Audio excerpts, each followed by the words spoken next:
All right, folks, I'm going to go ahead and get us started since we've hit 70 participants. That sounds like a great number to kick off our conversation. Welcome to all of you. My name is Amaka Agbo, and I'm so excited to be hosting this brilliant conversation with Chuck Collins, Alpha Demlash, and Kate Poole. To take a moment to introduce myself, just so you know who I am and why I'm hosting this conversation today. I have the pleasure of serving as the CEO of the Catalyze Foundation, as well as being the managing director of the Restorative Economies Fund. Our foundation was capitalized in 2018 by our donors and board members, Regan Pritzker, Chris Olin, and Susan Pritzker. Our mission is to redistribute all of our resources to build the political, economic, and cultural power of Black, Indigenous, and all communities of color. The reason this mission is so important to us is because we deeply believe that when communities have access to the resources they need, they can build self-determined, dignified, and thriving livelihoods for themselves, their families, and their communities. And so, as a private family foundation that's committed to activating all of our capital and all of our resources to support communities, it feels like such a gift to learn from those that have been deep in this work for such a long time. And so we are going on with the Schumacher series conversation. The Schumacher Center for New Economics has come together to host this conversation entitled Envisioning the Next 50 Years, as part of a celebration for the 50th anniversary of the publication of Small is Beautiful. Small is Beautiful, a study of economics as if people mattered, is a collection of essays by the renowned economist E.F. Schumacher. The content of this book is meaningful and insightful today as it was when it was published in 1973. The book calls on us to focus to right-size our policies, our politics, technologies, and economic systems to the scale that can center the relationships and respect for the human rights of all people. And so this conversation seems so fitting to continue on with the Schumacher series today. To this end, our conversation for today is titled Activating Stagnant Capital to Catalyze Local Transformation. And we've identified some wonderful individuals whose both lived experience and their professional work has been steeped in the practices and experiments of what it takes to do this effectively. So I would like to take a moment to introduce each of our speakers as they start off with their comments. But please note that we do have Chuck Collins joining us today, as well as Alpha Demlash and Kate Poole. So I'd like to start off with introducing Chuck and giving the mic over to you to kick us off. At the young age of 26, Chuck Collins found himself as a fourth-generation inheritor to a small family fortune from his family business, the Oscar Mayer Meat Company. As the great-grandson of Oscar F. Mayer, Chuck decided to reject the $500,000 inheritance that he received, what would amount to roughly $1.4 million today. Instead, he chose to focus on donating his resources to foundations that support social work across the country. Today, Chuck directs the Inequality Program at the Washington Institute for Policy Studies. And his latest book, The Wealth Hoarders, How Billionaires Spend Millions to Hide Trillions, helps to shed light on what he calls the wealth defense industry. It does a magnificent job of describing how billionaire tax loopholes, philanthropy as power play, and other tricks by which wealth and power are perpetuated in America. Chuck, I'd like to welcome you to the metaphorical stage to share your comments with us on this topic. Thank you so much, Emma Wanaka, and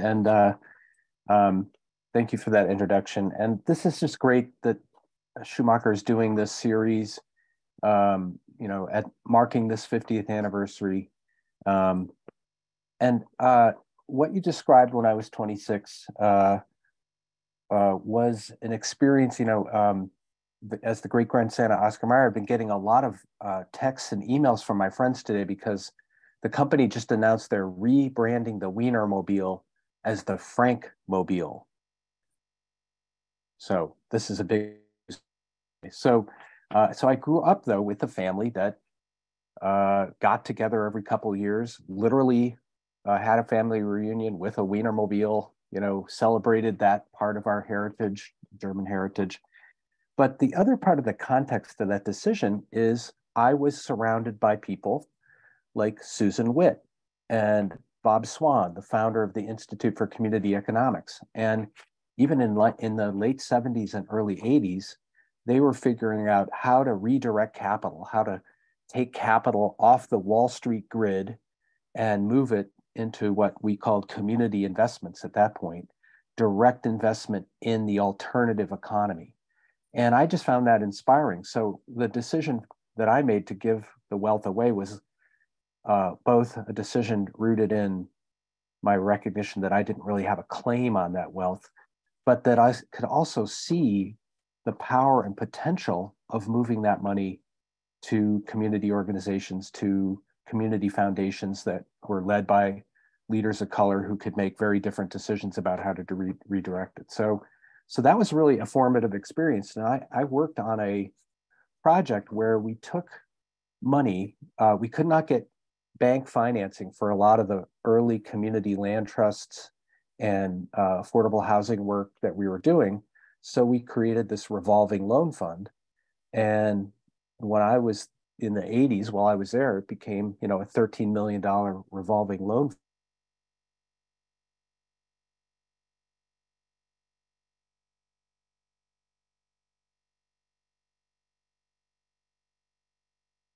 Let's see if Chet comes back in a moment. And even today, living in New England, I go by and I can see mobile home parks with, that are resident owned. There are 130 resident owned mobile home parks in the state of New Hampshire because of this model. So, and I think I'd just say as the context for this conversation is, E.F. Schumacher and others would smile to see what's emerging in terms of this this emergent sector and the ecosystem of activity that the three of you are part of, and how, the potential and possibility of being able to move, huge amounts of capital out of the extractive Wall Street capitalist market into life-affirming, community-based, place-based economic activity. So it's really, I think, one of the most hopeful, powerful things that we all are witnessing right now. And I love the phrase stagnant capital. I'm not sure it's a real economic term, but I think when I think about the amount of capital that is, I guess, badly deployed or harmfully deployed.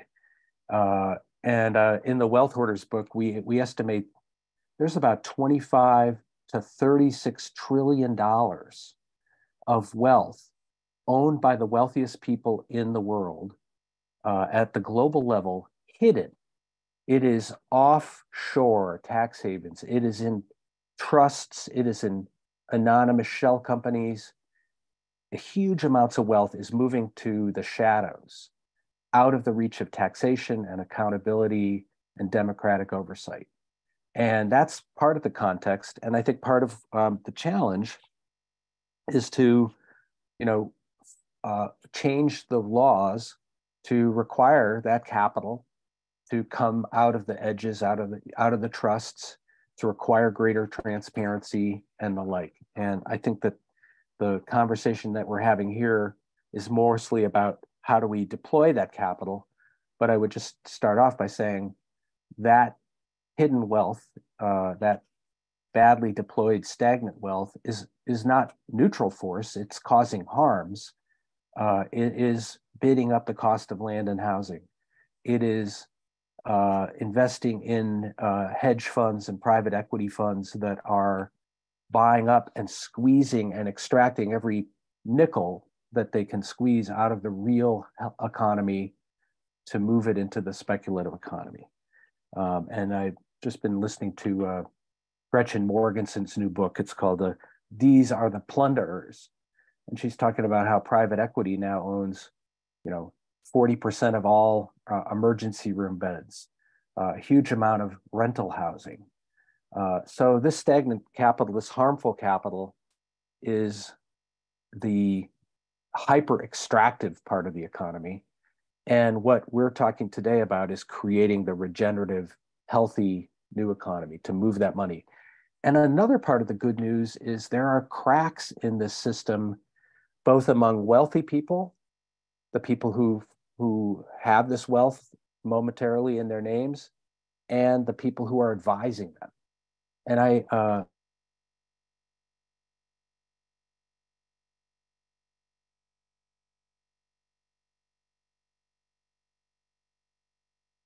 let's just give it a moment to catch up. Extractive systems and into life-affirming community investments, repair, reparations, land back movements, all those things that are the wave of the future. So maybe I'll stop there, but just to say, I think this is cause for celebration. Chuck, thank you so much for your comments, and apologies, you froze a couple of times, so we might have missed some words, but I think we captured the essence of what you were really trying to leave us with today. Really lifting up that in addition to the ways that, in your work in the past, people have been able to identify strategies and solutions to unlock capital, that you're really inviting us to think about what is the systemic change that's possible. And as we begin to kind of pivot over to Alpha to share her comments with us, as I think about kind of linking the policy work that you've lifted up and what that means for entrepreneurs on the ground, I'd be curious if you could take a minute to share what is one key policy that you are really excited about that you think could really help to unlock this stagnant capital. Maybe this is a little wonky, but there's the ownership system of trusts. Oh, I see my internet is unstable. I'm sorry. You can blame Elon Musk and Starlink because they might be trying to interfere with this discussion. But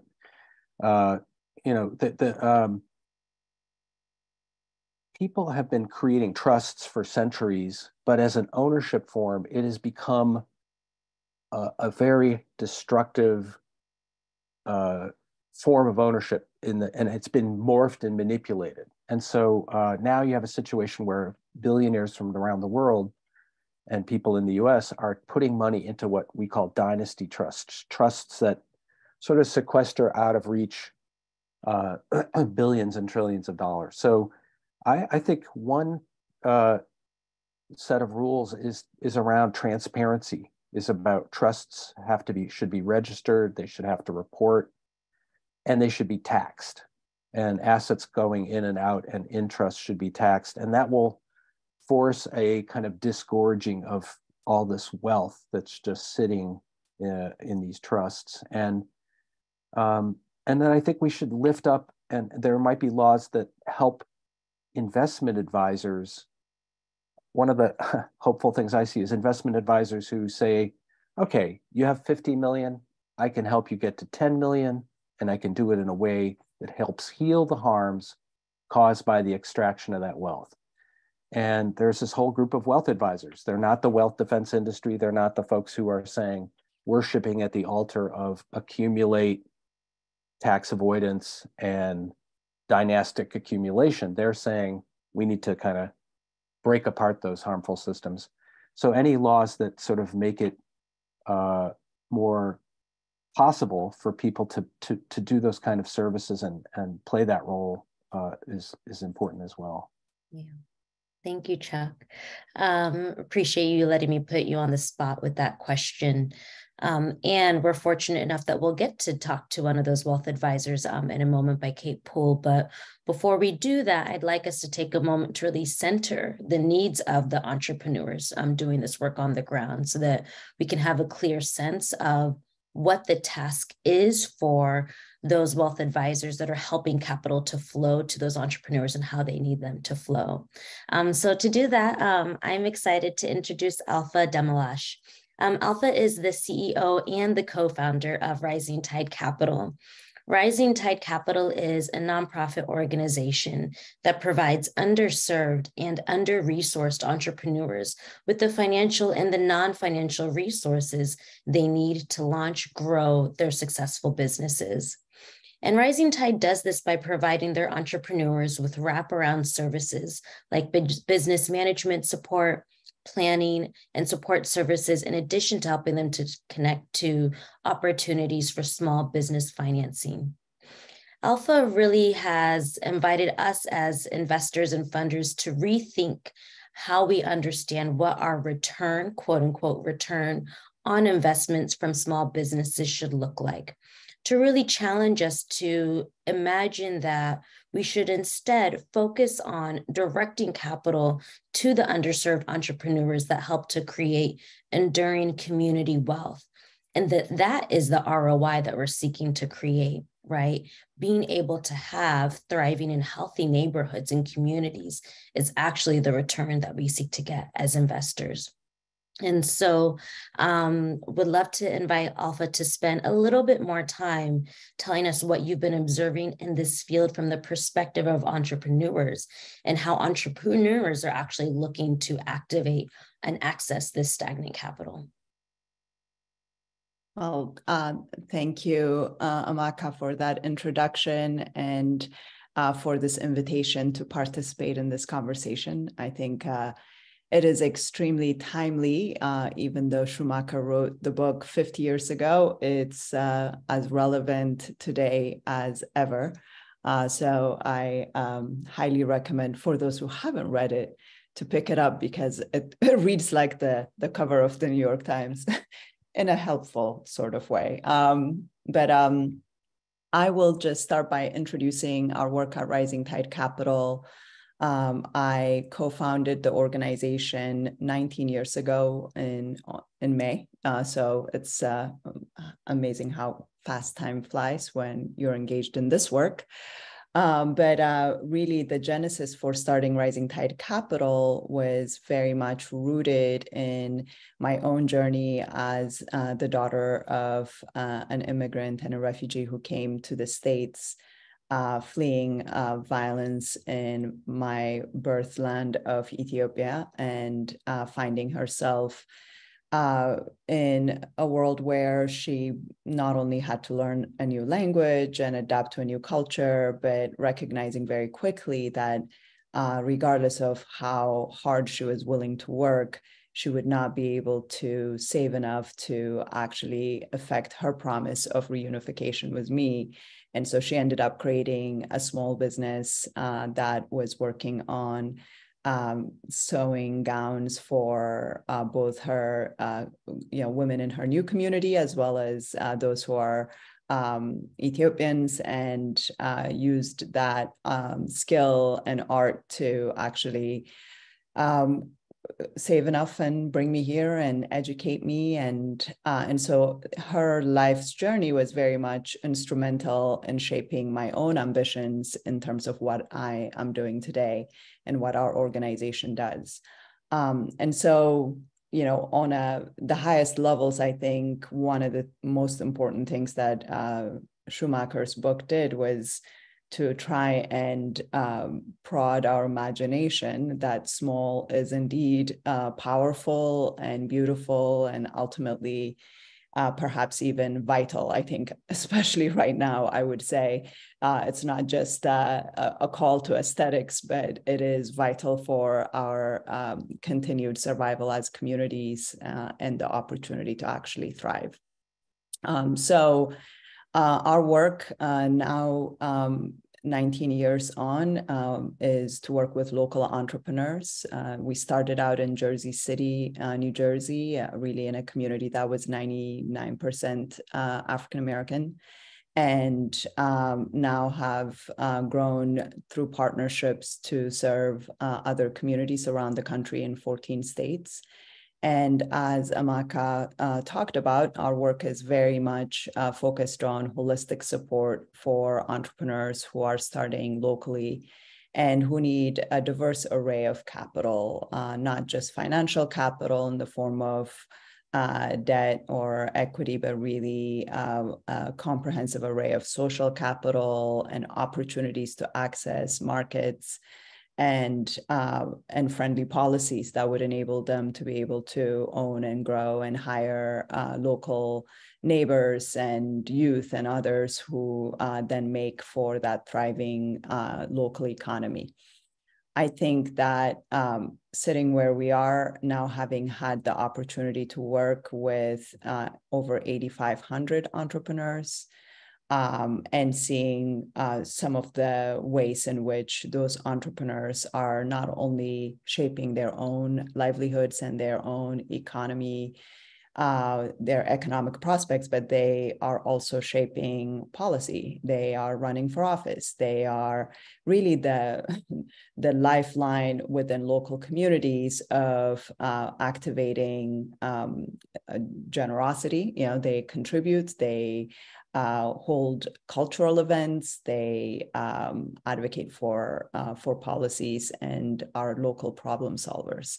So from the lived experience of what it takes to support them, certainly meeting them where they are is such a fundamental part of the work. Rising Tide Capital started in a community that is still heavily underinvested in, particularly by the right kinds of capital. I think there's a lot to learn from some of the dynamics that Schumacher talks about around the dual economy that develops in communities where you have extreme wealth adjacent to extreme economic poverty, and how I really love the ways in which he talks about mutual poisoning. There is a mutual poisoning that happens in those dynamics where there's displacement, where people are so proximate to high wealth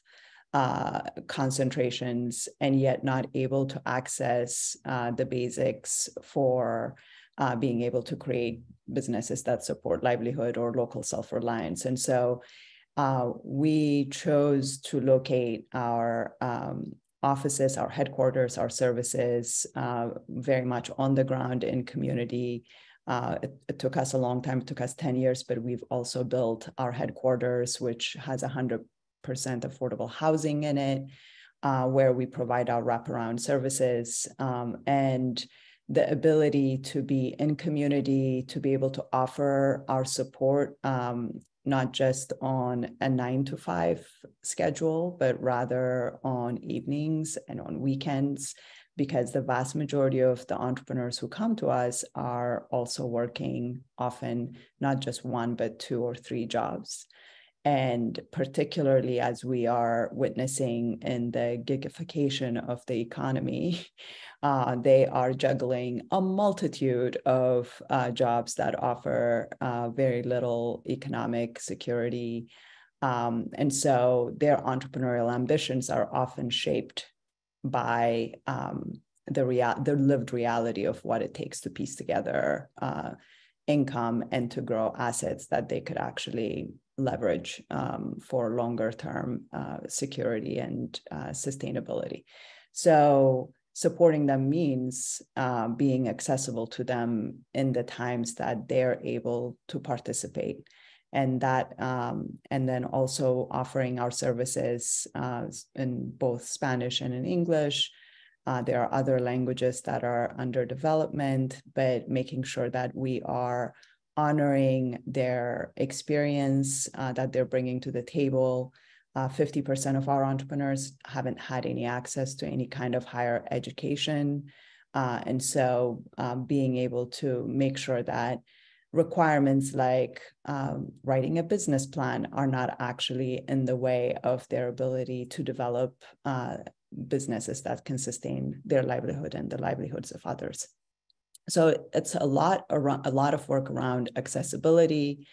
It's a lot of living out our values and not just talking about them or pointing out to them. So even as we have continued to raise funding and capital from corporate, government, philanthropic sources, we've made sure that as much of our services is provided by our entrepreneurs. And so everything from cleaning and food and property maintenance, as much as possible, localizing the dollars and making sure there is that local circulation of those dollars. And while we're doing that, we're also telling their stories. And it's not just telling the stories of the success of individual entrepreneurs, but it's really continuing to reinforce that this is a story of communities of entrepreneurs working together to actually transform their local places and sectors that are in dire need of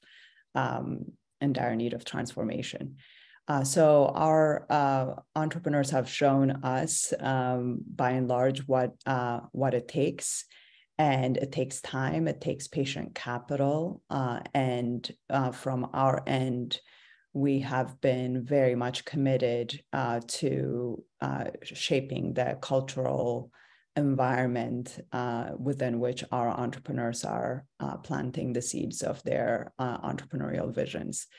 So there's a lot to be said. I would say that the pandemic has had quite an interesting effect in our mission and the work that we're doing, and even the current environment around inflation and increased prices for everything.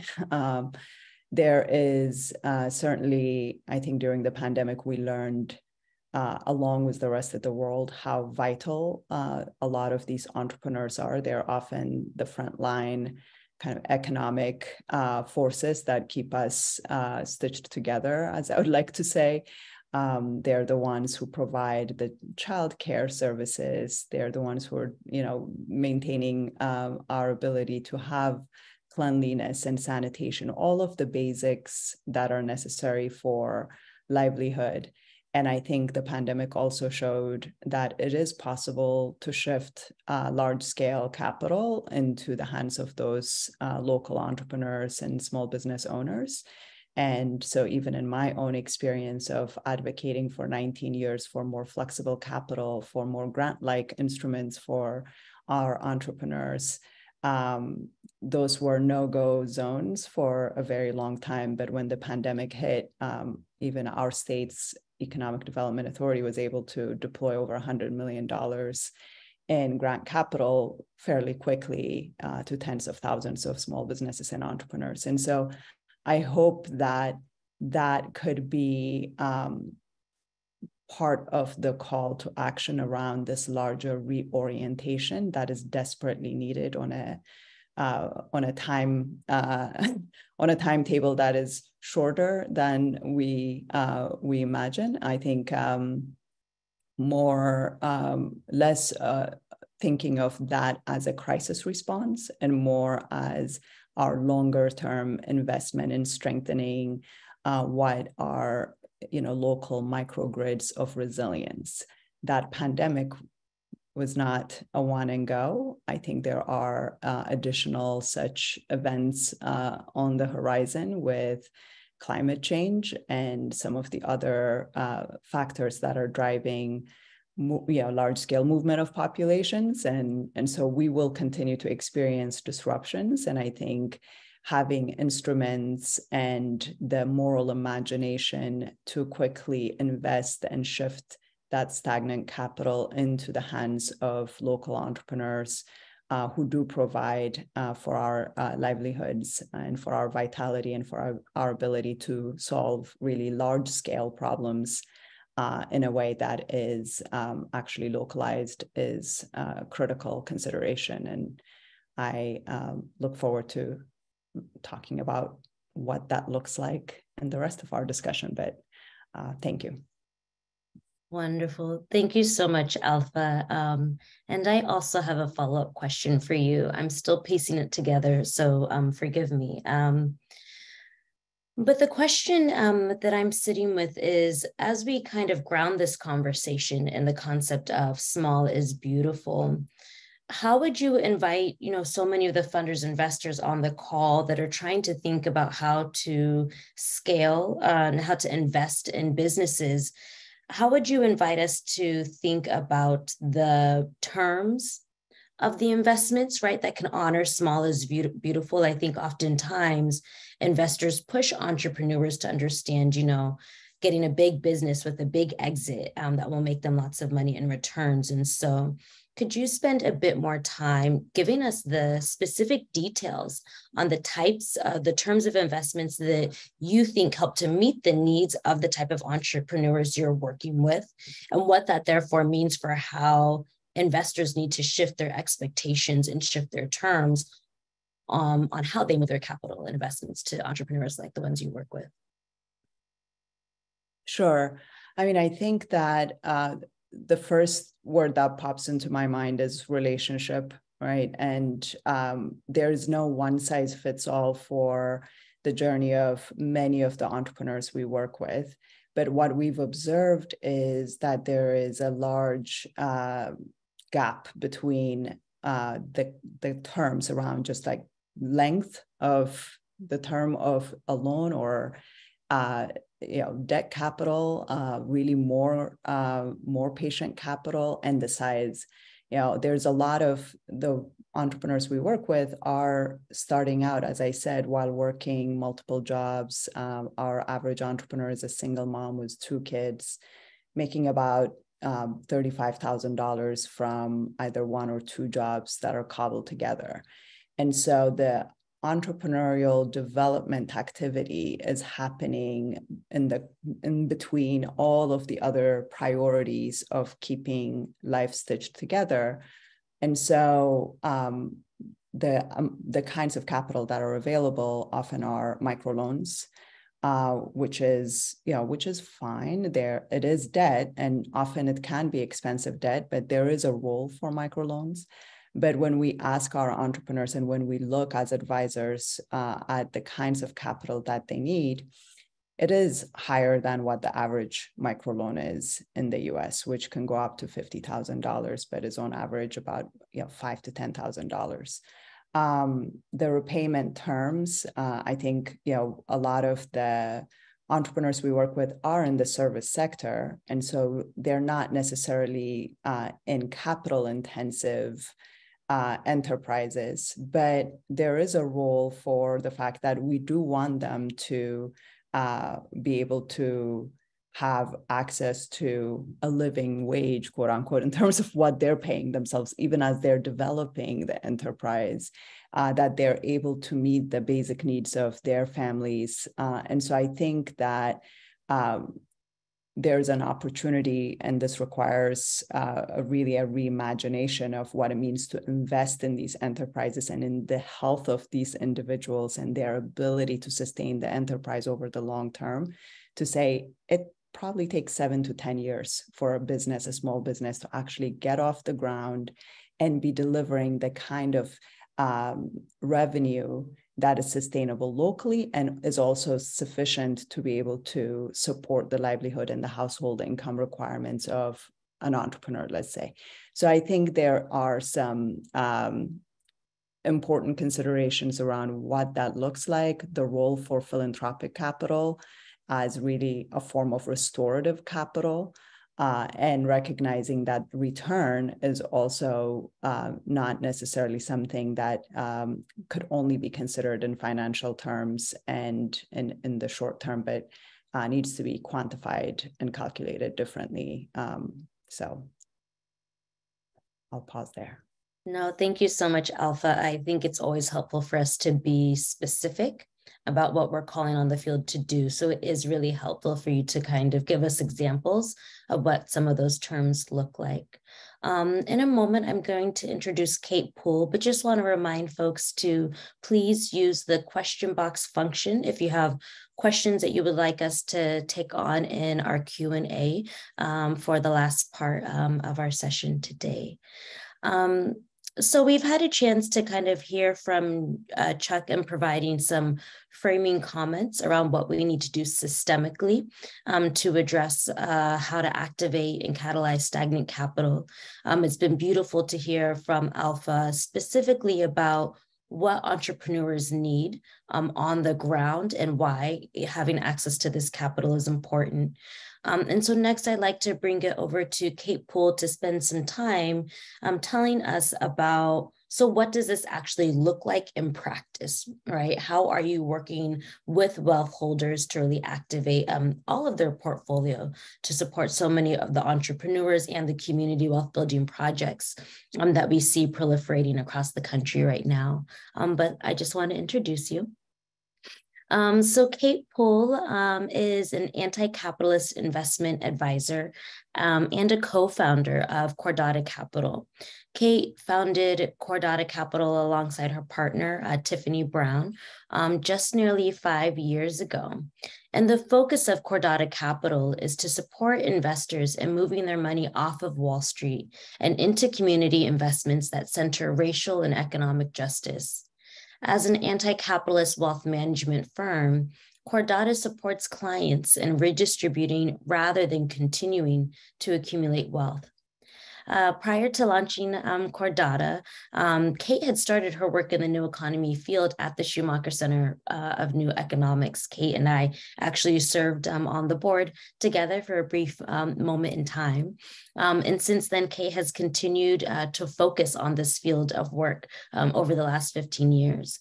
One thing to note is that in 2013, Kate became a leader member of Resource Generation, an organization that supports young people with significant wealth in redistributing their assets. And so this work to activate stagnant capital is the journey that Kate has been on for some time. And it's amazing that we can now see this work catalyzed within the work of Cordata Capital. And so Kate, I'd love to invite you on to share your thoughts on this topic. Thanks so much, Amaka. And I just want to say I couldn't do this work without Amaka and the work that she's done developing restorative economics framework and really being a leader in this space. So I'm grateful to be here with her. And so a little about me. I grew up in Baltimore County in a white owning class Jewish family. And in college, I studied abroad at a Buddhist monastery in India, in Bodh Gaya. And as part of that program, we actually read Schumacher's essay, Buddhist Economics, which is a part of The Smallest Beautiful Book. And I was really inspired by the connection between spirituality and economics, and that it's like a legitimate and powerful undertaking for us to bring our beliefs and our values into our economic practices. And that's what brought me to Schumacher Center in 2009, where I was really lucky to intern with Susan Witt. And it was so powerful for me to see local currency and community land trust and local production in action. And in the decades since then, I've been really inspired digging into my own ancestry and my own ancestors' practices and learning more about Jewish economics. And I've been able to learn from and with my friend, Rabbi Jessica Rosenberg, about what are the traditions in Judaism that can shape really powerful restorative economic practices. Just to name two, there's traditions around Teshuvah, which around the holiday of Yom Kippur, which provides a lot of practices of atonement and repair and has supported me in thinking about reparations and working towards reparations. And there's also this incredible tradition of Shemitah, which was an ancient practice described in the Torah where every 7 years Jews were to forgive debts, leave the land fallow, and free slaves. And so there was this practice that kind of interrupted wealth accumulation, releasing land, releasing labor, and redistributing resources in a regular rhythm. And so I think a lot for me around this practice of activating stagnant capital is about grounding deeply in your values and your commitments, and then looking seriously at the capital that you or your family or the institutions you're a part of or the municipalities that you're a part of, looking at what you have access to, and then asking how those values are showing up or not showing up in your investments. And so, like Chuck was sharing, like an extremely popular place for capital to stagnate and fester is on Wall Street and in public equities market. And I really do not believe that you can invest in corporations if your values include racial and economic justice. And so a lot of the work that I've been doing with Cordata Capital has been around helping people who resonate with that belief that we shouldn't be investing in corporations if we care about racial justice, and pulling their money out of Wall Street and helping them redistribute that wealth and invest in community-controlled loan funds and community investments. And I think like for me, like Mac was sharing, like resource generation has been a really powerful home for me in that work. So if there's anyone in the audience that's a young person that has access to wealth and wants to be a part of organizing for redistribution, I really encourage you to get connected to resource generation. And resource generation is where I met Tiffany Brown in 2013, so I'm grateful there too. And so we've been doing this work together with Cordata Capital for about 5 years, and we have about 35 clients now, about $130 million in assets under management. And what we do is we work with wealth holders to figure out where did this wealth come from, what does repair look like, and help them implement those plans. And like Chuck was describing, helping them work on redistribution. If you have more wealth than you need, you can use, you can gift it out, you can grant it out, and you can also invest it out as you're kind of on your wealth redistribution journey and working towards repair. And for us, something that's really important in terms of the terms of that investment is we don't want people to be excited about investing in communities and then charging interest or trying to take ownership or those pieces. We think it's really important for people that have more than enough to invest at 0%, to invest in low interest way into communities and for the long term, and to be taking on a lot of the risk of those investments. And I guess like just to mention, like it's even a little, it's a little like challenging for me today because I'm actually in Montgomery, Alabama with AMACA. We're on this tour with Runway to learn about how to invest in the Black South in a restorative, reparative way. And so even to pull out of this learning journey and kind of reorient into like sharing with you and thinking about like my experience, because I think like for me, one of the most important pivots has been as like a white owning class investor is recognizing that I should not be the one in charge of decisions around how capital is allocated anywhere, especially like in Alabama, and that I need to be in partnership and relationship so that the Black leaders that are doing this work locally, who have been organizing in Alabama for generations to survive, to hold on to land, to build businesses and community spaces, that they're the ones making decisions about how capital is allocated. And that's one of the reasons like I'm so grateful to be in this work with AMACA, because the work that she's doing with Catalyze Foundation and the Restorative Economics Fund is all about that. How do we shift wealth and shift investments into community control to build community power? And yeah, so I think there's like this huge distortion in terms of like what's happening with hoarded wealth, like in these trusts, like Chuck was naming, there's this idea that what we need to do like for our legacy or for our family is to continue investing in extractive economy, to continue to grow that wealth. And the idea that that's going to create like safety or to create like a good future for our descendants. And that's just not true. I think that the power and the health and the safety is going to come from redistributing wealth and redistributing the capital. Yeah, and doing it through restorative investing. And we need to lean into relationship and build trust and listen to what local leaders are calling for. And so we can resource their work so that they can live fully into the dreams and the hopes for their communities. So yeah, that's what I wanted to share. Awesome. Thank you, Kate, for your comments. I'll say it's a pleasure been able to work alongside you as well. In a moment, we're going to kind of open it up to a round table style for you all to have an opportunity to reflect on each other's comments today. As we pivot into that, Kate, I was wondering, could you take a couple more moments to share what it looks like for you and Kate to work alongside young wealth holders to kind of reorient them to this piece of work that is not just economic, it is spiritual, it is about looking at power. What are the strategies or ways that you kind of help to bring people into the understanding and worldview that Cordata leads with in order to inform then how you redistribute resources into these community wealth building projects? Yeah, I think one piece that we do that we learned from resource generation that I think happens in other spaces too is we help people get clear on the story of their money. And so we believe that the wealth accumulation that's happened in this country, that like white owning class people, their families are holding on to, that wealth has come from harm and violence. And so we want to look back at the history and figure out where did the harm happen and what could repair look like? And so helping people kind of ground in their story.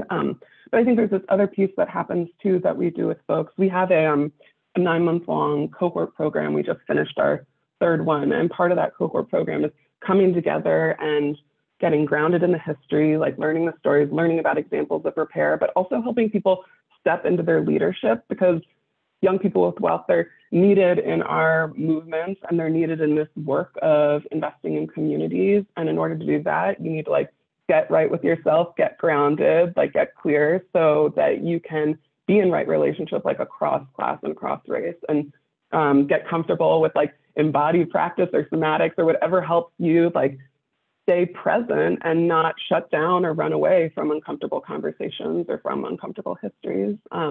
And also, I think another part of what we like to do with folks to kind of bring them into this work is include a lot of ritual and a lot of spiritual practices. We do a lot of letter writing to our descendants. We do a lot of letter writing to ourselves in the future to just kind of support people on that journey so that they feel a part of something bigger, a bigger movement around wealth redistribution in this work.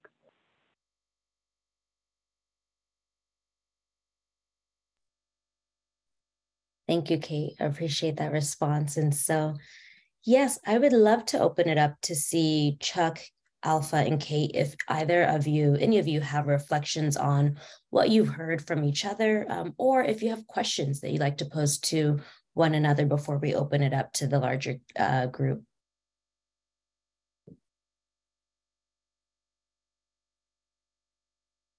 I have a question for Kate and Alpha, just in terms of your sense of the ecosystem.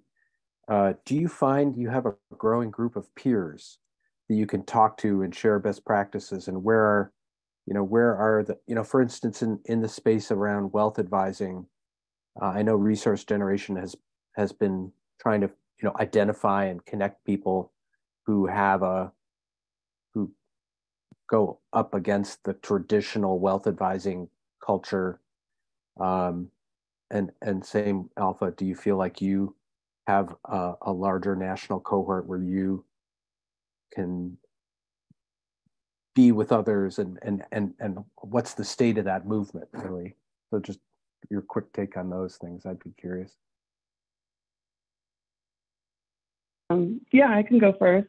Yes, definitely. I feel really grateful. I think when Tiffany and I launched Cordata 5 years ago, part of that is we were doing these trainings to support people in talking to their investment advisor about moving off of Wall Street into community investments.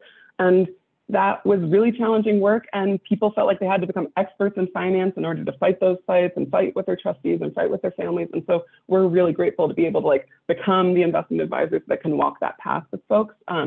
And we joined a larger firm, Natural Investments. And so there's like 20 some advisors that are a part of that firm that include community investments in their portfolio and invest in things like East Bay Permanent Real Estate Cooperative, like Seed Commons, like Ujima Fund. And then within the space, even here, like on this tour we're on with Runway, there's other investment groups and other funders who are also practicing shifting their investments. And then, yeah, I think there's a larger movement of investment advisors that are trying to figure out how to integrate this work. And I think the place that there's the most action and excitement is around kind of like, how can we share the research, share where we're investing, share the work of mobilizing resources, and do that in a way that's like both mobilizing more money, but also easier for the funds and the projects that we're investing in. And so we've been in conversations around that. And then I think the place where there's like not as much action so far, although I'm really excited and welcome it, is in firms that are committed to get off of Wall Street, and to stop investing in corporations and to support clients and being all the way into community investments. I would share that it's actually the need and desire to build a community of practice around this kind of work has shaped how we're approaching our growth as an organization. And so we've created a network over the past 10 years of other organizations, as I mentioned, in these 14 states that are wanting to do this kind of work. During when we first started, there were a couple of, groups that were really helpful and instrumental. There was the Business Alliance for Local Living Economies. And then on the financing and the CDFI and microfinance world, the Association for Enterprise Opportunity nationally was also doing some capacity building. And I think as those organizations have evolved to become more and more focused, and understandably on shifting capital or on advocacy, that capacity building and field building side of the equation has certainly has become, I think, a growing gap. So the reality is essentially that's the community of practice that we've built with the Rising Tide Network right now is serving as that space to come and to share best practices and learn how to do this kind of work. How do you support entrepreneurs that are not starting businesses, 20 years ago, even, that are starting businesses in a world that has shifted and transformed significantly. And I think, the kind of decision support that entrepreneurs are needing is different than what it was. Not entirely. I mean, I think a lot of the basics are still the same. How do I hire? How do I, how do I budget? How do I separate my personal from the business side? How do I structure? What are alternative structures available? Even just to know what questions to ask. A lot of our entrepreneurs are just coming in saying, hey, I really love children. I see a lot of children in my community that don't have after school tutoring or that don't have access to, you name it, and I want to create that. Or people who are coming in from a sector and saying, I'm doing this for a very large company. What if I did it for myself and actually had more flexibility, more time for my family, and I could do this on my own? Where would I begin? So the way that advice is being offered, there's just a lot of really exciting, I think, opportunity for how we do technical assistance, how we do education, how we do long-term support, and the kind of information that we can actually, it's not just data and information, and we can say, well, anybody could just Google it, and there's like 1,000 videos of, on YouTube alone on how to start a business in any sector if you want to. But it's really different than like the massive amounts of information and data. What people are looking for is something that is connected, relational. They're looking for wisdom. They're looking for how to do this without losing their mind or without losing, their assets. I'll give you, very important and tangible experience around even how they adjust if they're in sectors that are rapidly transforming due to automation and technology. And it's important that we're offering insights and wisdom and guidance in a way that is culturally appropriate and relatable for where people are, for where the kinds of individuals who've been systematically underrepresented and underinvested in, for how they participate on their terms with agency, with the kind of power and wisdom that they can bring to their community. And so I think the field building is, I'm very passionate about it. It's vastly, it's not at the scale that it needs to be. And we're working on that. The way that we do our growth and partnership is, we do a private label licensing of all of our curriculum, our systems, and have created a community of practice where we're offering leadership development and summit and information transfer, innovation sharing, knowledge sharing, data sharing, all of that stuff. It's vastly underinvested in, and we're looking for resources and investments to support us in growing that field building work. Is there any other questions or comments y'all have of each other, or you feel ready to delve into the Q&A?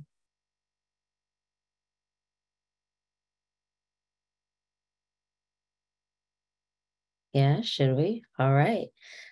We have some great questions that have been coming in from the audience today. And I wanted to start with a question to you, Chuck. And I'll say that I'm also going to sneak in my own question here as well. So the question is, particularly someone who works on policy, could you share more about your views on what the role of guaranteed basic income, which I want to note distinct from universal basic income, can be to accelerate the path to economic justice? What do you see as the best ways to tap into the resources to do this? And then the question that I want to sneak in there, right, is if we're thinking about guaranteed basic income as a potential tool to accelerate us towards economic justice, what do you see as what needs to shift on the political landscape to be able to pass a policy like this in so many of the policies that you've mentioned as well? Well, I think I'm very excited by sort of the experiments around guaranteed basic income. And I guess I would just say going to your second question, I guess the problem I see is this extraordinary concentration of wealth and power and the sort of systemic inequalities. We're sort of living through a sort of an economy wired to funnel wealth to the top. And so we might be able to design things that get money to people to help people survive, but the overarching imbalance of power and wealth is just going to keep distorting and extracting and harming. So, I think anything we can do to sort of help create stability and decent livelihoods for people, including a guaranteed basic income, is important. And we sort of need to look at these deeper drivers. So back to the policy question, I think we have to talk about taxes. The tax environment. There's some of the questions in the chat are about, how do you get billionaires to give more money to save? They're in a philanthropy paradigm, and we're not going to solve these problems through the philanthropy paradigm. There's going to have to be systemic redistribution, ways to stop that updraft of wealth. So I'll stop there, but I think that anything we could do to help people survive is good, and it's not going to ultimately fix the machinery, if you will, that's causing the harms. Thank you, Chuck. And I realized I went into a term without fully explaining it. For those of you that aren't familiar with the distinction between universal basic income and guaranteed basic income, universal basic income is the belief or the approach to ensuring that every person would have access to a certain amount of resources or capital that they would receive on a monthly or annual basis. Guaranteed basic income invites us to look at the race, gender, a number of different disparities to determine under then which individuals and or communities would receive X number of capital also over a monthly or annual basis. I would invite you to look at the work of Mother's Magnolia Trust out of Jackson, Mississippi as an example of guaranteed basic income that focuses in on providing single Black mothers with access to capital to support and supplement their families and their income. So Chuck, thank you so much for entertaining that question. My next question that I want to put on deck, this question will be for you, Kate. Could you share more about what are the opportunities for small investors being individuals with less than $1 million to be able to participate in regenerative community projects?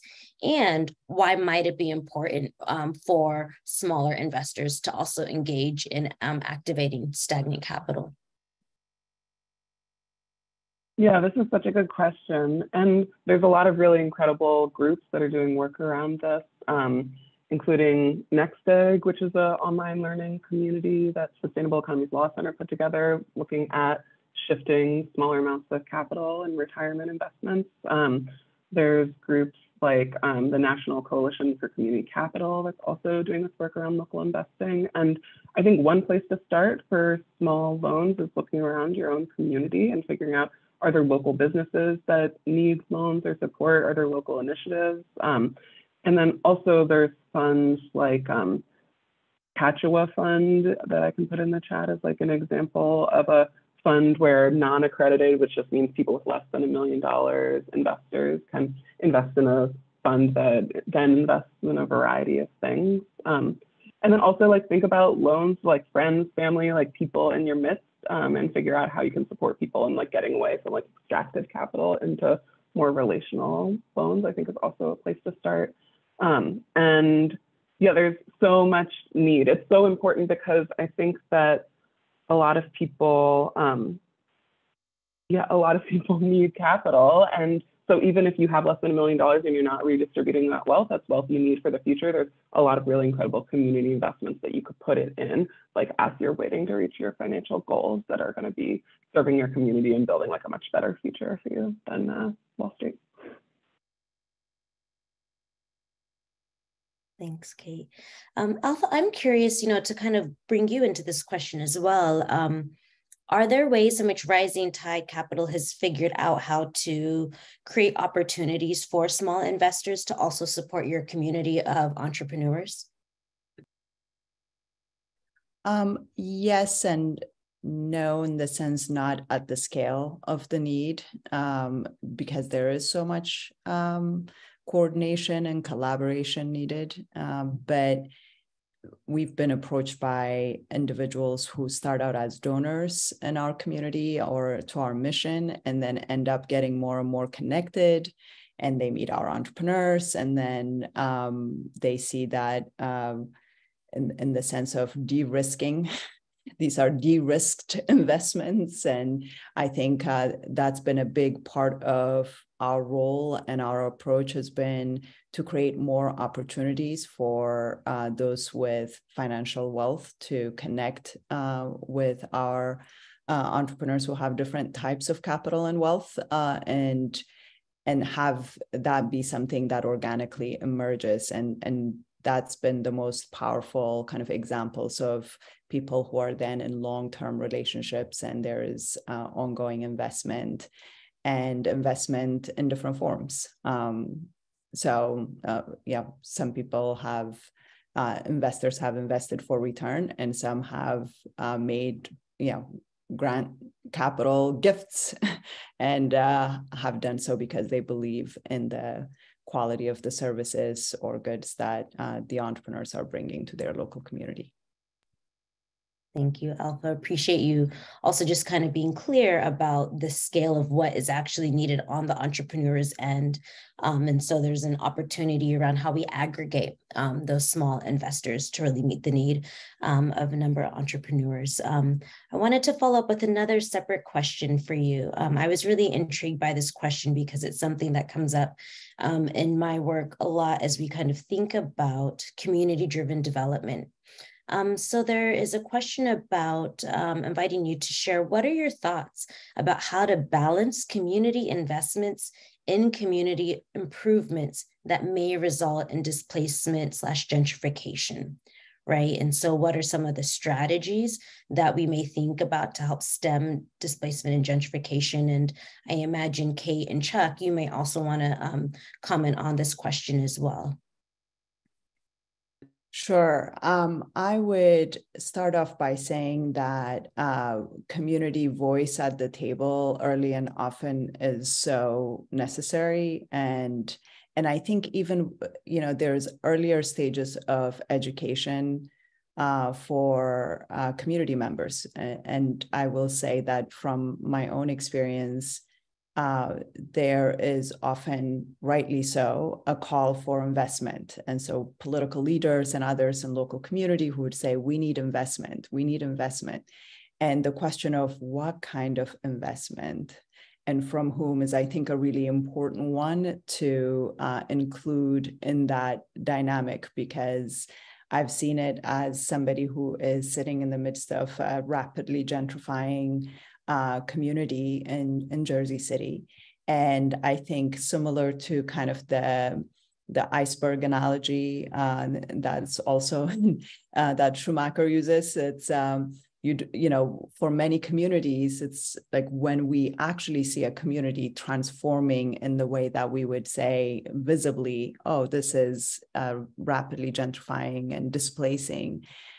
that's usually like 10 years after the displacement already begun. A lot of the investment capital that has gone into purchasing land and assets in that community have already kind of that first wave, that investor wave has already happened, but that's not visible to a lot of everyday residents in a community. And so there's still a cry for more investment, but I don't think enough education. And this is why I really appreciate the work that you've done, Amaka, around restorative investing and restorative economics, and saying, hey, when we're calling and crying out for investment, we're looking for restorative capital or regenerative capital, because so often it ends up being extractive capital. And then it removes local ownership, and then it becomes an uphill battle to regain access to those assets that have been invested in or sold to investors who have zero connection to community. I think there are more and more mapping tools that are available. I think this is where data and technology is a really fascinating point for those of us who've been in the social enterprise and social justice movements. And you can map, I think I did a thing about 4 or 5 years ago where we used this data mapping tool to look at how much of the property that is within our founding community is actually owned by whom and is available for local ownership to begin with. And I think there were like 8 entities who owned pretty much most of the available capital in terms of assets in that community. And it like dramatically changed the conversation and strategies we were having about what it means to attract the right kind of investment in community. So I think that there is the public education piece, there is educating our leaders around what kinds of capital actually restore and regenerative economy. And so that's, I think, the first part of the public education.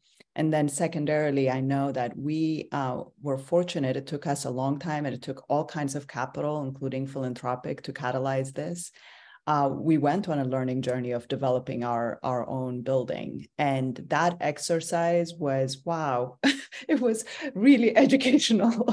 It was really challenging and very difficult. And there's still, I mean, I'm still seeking more impact investors to help us buy down some of the debt that we do carry. And there is just the process itself, the 10 years that it took to get this thing to actually manifest and happen. And now it's a very beautiful building. It's entirely healthy. I'm very fortunate that a lot of wonderful advisors had helped us build it out in an environmentally sustainable and healthy way.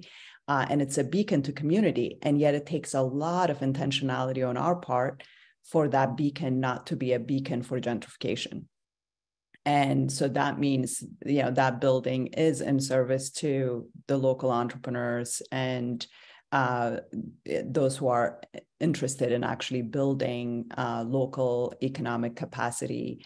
And that has to be highly visible, and that has to be part of our storytelling and media outreach locally and so on. So it's a multifaceted, early and often engagement of local community partners, entrepreneurs, having a voice and ideally ownership opportunities in that community. So I hope that gives a little bit of color. Yeah. I just had a quick addition, which is, I think it's a great question. You want investments in community investments to make the quality of life and community better, but often new investment will drive up costs. I think there's 2 things that I've seen communities doing. One is obviously prioritizing investments in community land trusts or social housing or permanently affordable ownership. So, you know, every subsidy, whether it's public subsidy or charity subsidy or low interest loans, whatever, should prioritize ownership that retains the value, holds the value of the commons. And the other is to tax high-end transfers. So maybe property values do go up, but then you levy a real estate transfer tax And it could be incremental. So, units, property sells for over $1 million, they pay and have that revenue from that fund go back into a trust fund for permanently affordable housing. So San Francisco, the state of Vermont for 30 years has had a housing conservation trust fund. And now we're looking at adding a higher rate for luxury transfers. So those two, priorities will allow for investment without displacement. The more you and capturing the private market excess and investing it into creating a non-commodity housing market. Yeah, totally. Like all that resonates with what I was thinking too. There's this group in Asheville, North Carolina, Poder Emma. They work in the community of Emma in Asheville, and they're an immigrant justice group, and they were doing really powerful political and cultural organizing, but realizing that if they won these victories and then they were displaced, then, they won't be able to retain the community that they fought for and the rights that they had fought for. And so they started doing economic organizing and starting worker cooperatives, mobile home park cooperatives, real estate cooperatives. And it's been really powerful for me to see that work and see how they are using investment and organizing to set like really deep roots into their community so that they won't be displaced as these gentrifying forces are coming in. And also I wanted Amaka to answer this question because I know this is something that she's thinking about in her work. So I'd love to hear what you'd add too. Cool. Thanks, Kate, for bringing my voice into the conversation.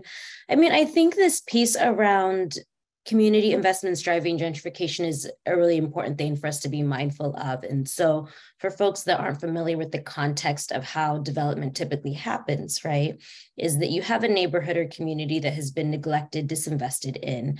Outside investor interests are invited to come into that community to invest capital and resources, and then they generate large amounts of profits and leave, right? So they're actually taking value and money out of the community. And the understanding or the expectation is that you'll have wealthier individuals or higher income earners come into that neighborhood that are then able to take advantage of those investments and developments that have happened, therefore pushing out the residents that have been there for the long term, that have been neglected and left behind. And so this piece that Alpha is mentioning around community ownership, for us in our work with the Restorative Economies Fund, community ownership is absolutely key to how we think you can ensure protecting vulnerable communities against displacement. We do think that these communities should have investment that's needed. However, the investment should be under the terms that meet the needs of the communities themselves, that put them in a position to thrive and be successful, and that ensure that the community members there that live there are the owners of the assets that are being generated or invested in, whether those are businesses, whether those are buildings themselves. We want to ensure that those that stand to be most directly impacted by the project are both the owners of the project, so therefore they financially benefit from them, and they are also the decision makers for the projects. What we have found is that those that are, when people who are directly impacted by a project are also the decision makers and also the owners, they make decisions that take into account the externalities of an investment, right? Kind of typically the bad things or the consequences that happen through an investment, because they know that they will be directly impacted by it. And so that's why the restorative economics framework is key and important to us. It calls on us to be intentional about reinvesting our resources into those communities that have been hurt and harmed, ensuring that they are the owners and decision makers of the project. And this is what it makes it possible for them to build self-determined communities. So I co-sign everything that Kate, Alpha, and Chuck have shared, that we do want to drive investment. Is just being intentional about the terms and the strategies for how those investments happen. I wanted to move on to our next question. Chuck, you've done a brilliant job of kind of bringing in some other strategies for us to consider and know about, right? Community land trusts, perpetual purpose trusts. there's a question that's come up about the public banks or community-owned banks. And so wondering if you could speak more to the role of community banks and how they might be able to help us think about wealth redistribution and or investing in communities, and whether you think that there's a value in kind of growing the number of public or community banks. I think we only have one. Bank of North Dakota has been going strong for some decades now. So yeah, tell us a little bit more about community-owned public banks. Well, I think I would just underscore, it's the more that we can move the financial sector into a more democratically governed, publicly overseen, not just regulated banks, but banks that march to a different set of rules and logic, the better. So I'm excited by the movement pushing for public banking. The community banks historically have been really important in terms of meeting both the banking needs of a community in the same way credit unions, community development credit unions, meeting the credit and lending needs of a very local place, being much more accountable to place. Creating a bank is a huge undertaking. The people who've set out to do it have given a decade of their lives often to creating an institution that is constrained. Whereas I think creating a public bank like the North Dakota Bank in more and more states would where you take public funds, instead of putting them in private banks, you're putting them in the public bank, managing the people's money for the people's interests. So anything that I think adds sort of democratic control to the financial system, I think is a good idea. And the more of the marketplace that can be owned in that way, the better. As a principle, that's a very Schumacher principle. He would probably say, the more regional and localized and place-based, the better. And what I appreciate about the public bank movement, there have been conversations around a public bank in the East Bay in California, is the ability to also work closely with municipalities, as these being the banks where they actually hold their dollars, their resources. And so when taxes and fees are being generated, the ability for that to go back into the general fund and support so many of the services and resources that communities are organizing for. So thank you for continuing to educate us on the tools that do exist to really help redistribute wealth. We have two more questions. I have a question for Alpha and then a question for Kate, and then I'm going to invite us to go into our closing rounds of comments. So we're going to try to land this plane, y'all. Alpha, my next question for you is, I just lost it in my chat. You probably have it. Oh, where did it go? Oh, my next question for you was one that was posed by an individual asking us to think about, what does success look like for you in your work in 5 or 10 years from now? And I would put this in the caveat of, what does success look like as we recognize the economic crisis, right? The limitations of our capitalist economy. What does success look like as we kind of stare into pressing climate change and rise in authoritarianism around the world? With these conditions at play, how might you invite us to think about what is possible and what success could mean for you in the work of Rising Tide Capital and the rest of us, I guess? A very small question, so thank you. I think the reflection for us at Rising Tide for now almost half a decade prior to the pandemic has been to really sit in the space of economic reimagination, just really reimagining what does it look like. There's a lot of work that needs to happen to reframe, rebuild, resist, you name it. And there's also just a huge invitation for us to reimagine. And I think what success looks like for us at Rising Tide is really catalyzing communities of inclusive and resilient entrepreneurs in their places, able to fully participate in creating new products and services, reimagining for one another what co-ownership and stewardship, which I think Schumacher was also just inviting us to imagine ownership, not just in materialistic terms, that we're not just competing to say, oh, we have many more owners in this arena materially. And then as Amaka, you were talking about earlier, then looking for exits or looking to figure out a way to get that chunk of change so you can get out of community and move on, but rather to reimagine what it looks like for us to have these communities of local entrepreneurs who are really the frontline responders to some of the upcoming crises we see. And again, that imagination and moral imagination also calls for a picture that forms around local entrepreneurs really being the front lines of hospitality and community.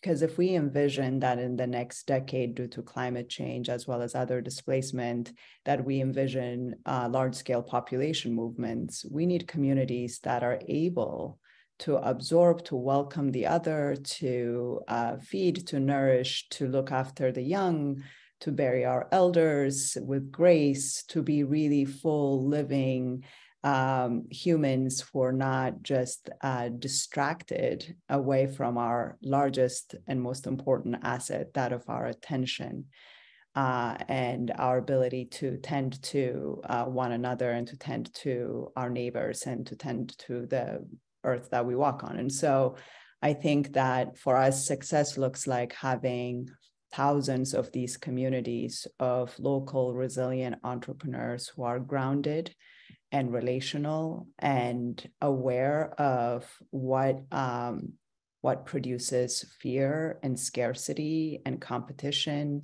and able to have the capabilities to navigate those forces and affirm the abundance, affirm the capability to collaborate and to think with a vision of investing their life energies, their resources, not for short-term capitalistic returns, but rather for much longer, 7 generations, henceforth, vision for what local entrepreneurship and creativity that is inherent in all of us is capable of doing. So that's really what our vision is. And the vision, we sometimes use the short words around beloved economy. It's that restorative economy at the heart of a beloved community.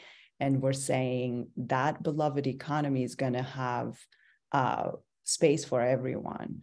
There's going to be a role for the billionaire and wealth holder, and for that single mom who feels completely abandoned and overwhelmed by systemic forces, and by the purpose-led entrepreneur who is working at the edges of what's possible and reimagining. And that together we can build the entities, the organizations, and the mechanisms that will help us navigate towards a really bright future of mutual flourishing. Beautiful, Alpha. I gave you a complex question because I knew you would be able to respond to all of it. So thank you so much. In the interest of time, I'm going to pivot us to our closing comments. And I'm actually going to use one of the questions as the frame for our closing comment. We'll start with Kate, Chuck, and then we'll close out with Alpha. The comment or the question is, as we kind of sit on 50 years of E.F. Schumacher's book, Small is Beautiful, I'm curious about, in your opinion, how far have we come? Or how far have we fallen behind? And yes, what would you leave us with in closing as we reflect on that question? Kate? Thanks, Maka. I feel really grateful that even in the 10, 15 years that I've been in this space, there's been so much emergent and powerful work, continuing wealth redistribution work and continuing investing in communities. And I've especially been heartened by the way this commitment to racial justice and repair has been taken up by so many organizations that are doing local investing work and new economics work. And then I think also, it's challenging to think about 50 years ago, we were just in Gee's Bend yesterday in Alabama with like all the extremely gorgeous quilts and, you know, like all these like important civil rights places. And in Gee's Bend, they don't have cell service. They don't have like a sanitation system. They don't have a gas station. Like they don't have a grocery store. And so, and we're like in the South, you know, in this moment where voting rights are being gutted and reproductive rights are being gutted. And so I feel like really heartened by so many people that have a commitment to racial justice and repair. And also it just feels like a wild time that we're living in, but I feel really grateful to be in this work with all of you. Well, maybe starting off on the falling behind side. I mean, I think 50 years ago when Small is Beautiful was published, there was this sense of possibility that we were going to, you know, start to sort of move in a better direction in terms of a more decentralized, more people-centered economics. And I think it's been rolled over by kind of the neoliberalism and the hyper-extractive capitalism that's kind of moved in to occupy. I mean, we 1973 was almost the relative greatest equality in the United States in the last century, you know, in terms of wealth and income. And now we've seen it accelerate the inequities. And at the same time, I see what Kate sees, which is, you know, there's these this impact investing space and this sort of community economics work bubbling up and the models that we need to sustain ourselves. And just in terms of a personal pitch, I, you know, very much inspired by the visions of Octavia Butler and Ursula Le Guin and fiction writers who sort of help us imagine the future. And last week I wrote a novel that came out that is called Altar to an Erupting Sun, which is trying to attempt to imagine, you know, that we get it together. Actually, here's my Altar to an Erupting Sun. So, but I actually think my takeaway is how can we continue to nurture this ecosystem, this work that Alpha and Kate and many of the people in this conversation are part of, and to kind of nurture it and allow it to come to scale and invite more and more people to step out of the Wall Street grid, move your money out, invite people with high net worth to rejoin humanity, center the racial equity agenda, as Kate says, as one of the building on and improving upon the Schumacher vision. All of that work is happening, and I think we should celebrate the progress and then take it to the next level in the next 5 years. Congrats on your book, Chuck. I'm sure we'll be able to share that. Alpha, I'll give you the final minute. Wow. Well, I think the invitation from Schumacher's affirmation of our humanity and man as being small and therefore beautiful. I think there's vitality there. I think right now we're so distracted and at odds, and we're distracted by things that are synthetic. I think for those who haven't read the book, it's worth going back to chapter 5 and reading the piece on technology and human-facing technology. And we would be remiss if we didn't talk about the fact that there is tremendous anxiety around the role of artificial intelligence and what that's going to do to our ability to really, at the end of the day, communicate and see each other and be in relationship with one another and have